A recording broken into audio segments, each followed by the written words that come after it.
talking to this foreign leader, and the president looks over at me, puts the foreign leader on mute, and says, "This is not going very well," and he presses the red button.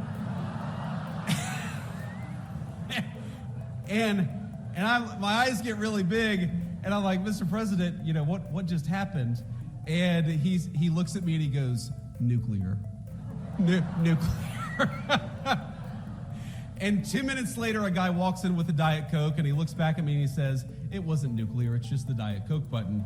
And that's...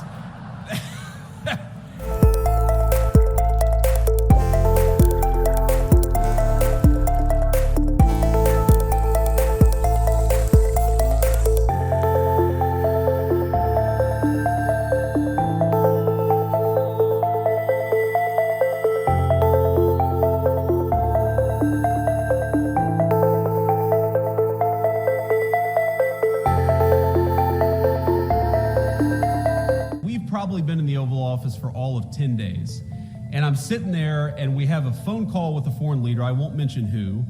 And it's a tough phone call. There's some tough issues that we have to work through with this foreign leader. And he asked me to come sit behind him at the Resolute Desk so that if I need to say anything, I can just speak directly into the speakerphone.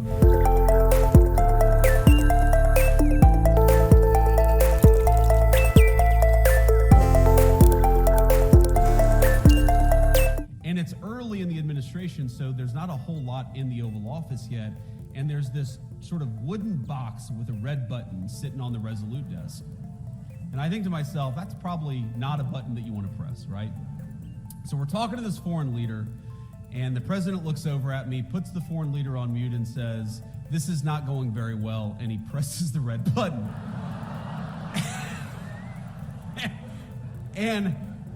My eyes get really big, and I'm like, "Mr. President, what just happened?" And he looks at me and he goes, "Nuclear." Nuclear. And 2 minutes later, a guy walks in with a Diet Coke, and he looks back at me and he says, "It wasn't nuclear, it's just the Diet Coke button." And that's...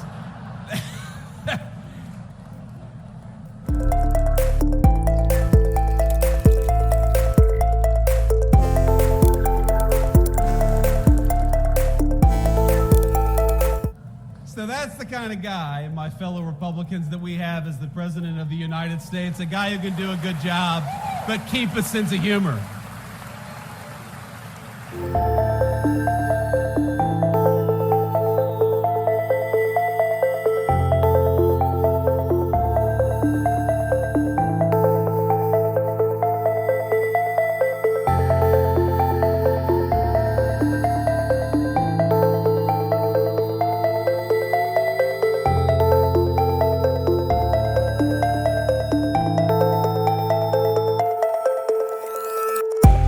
And I've learned a ton, even in 130 days, 140 days, however long we've been in office. I think I've learned more, I've had more on-the-job training than I think any person in the history of having a job for all of about 5 months. Because the thing that I've learned about the President of the United States, and I guess I kind of knew this a little bit, but I've really learned it seeing him interact with foreign leaders, with congressional leaders, and just doing the job of President of the United States is what makes the president so successful is he has the best instincts about people of anybody that I've ever seen in my life.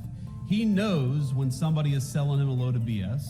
He knows when he's making progress, when he needs to cut something off. He knows when he's dealing with somebody that he can trust, and he knows when he's dealing with somebody that he can't trust.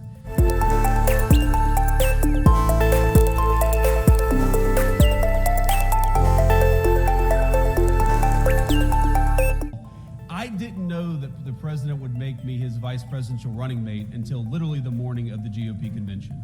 And if you walk back in time, you remember what happened. So the Saturday before the GOP convention, the president, I actually flew down to Florida to meet with the president, and we talked. It was the first time I had ever talked with him explicitly about becoming his running mate. And he said, I'm not sure what I'm going to do, but it's probably going to be you, so go have fun the next couple of days. How do you have fun the next couple of days when that's what the president tells you? And of course, so that evening he flew up to Pennsylvania to do a rally in Pennsylvania, and that was the famous moment where he turned his head and missed I think what would have been one of the great tragedies in American history, not just a tragedy for him personally, and I really do believe, I'm a person of faith, I imagine most of you are too, I believe the hand of God prevented America from experiencing great national tragedy in that moment.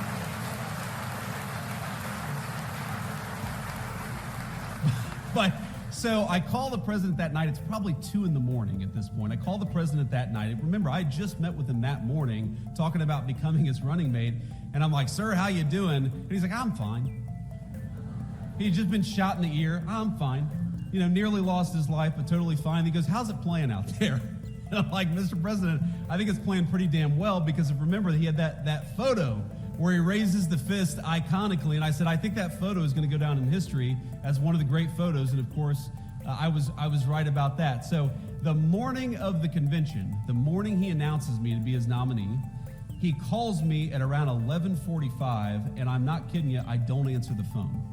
And I don't know what had happened. We had just landed in Milwaukee. We've got 3 little kids. You know, it was a hot day. We were trying to get through all the security to get to our hotel room. I don't know what happened. So I call him back 15 minutes later, and he answers the phone, and he says, JD, you just missed a very important phone call. I said, yes, Mr. President. And he said, I'm going to have to select somebody else now. And of course, you know, my heart stops, and I think he's actually going to do it. But then he asked me to be his running mate. He actually talks to my son, and, you know, the rest is history, right? The rest is history.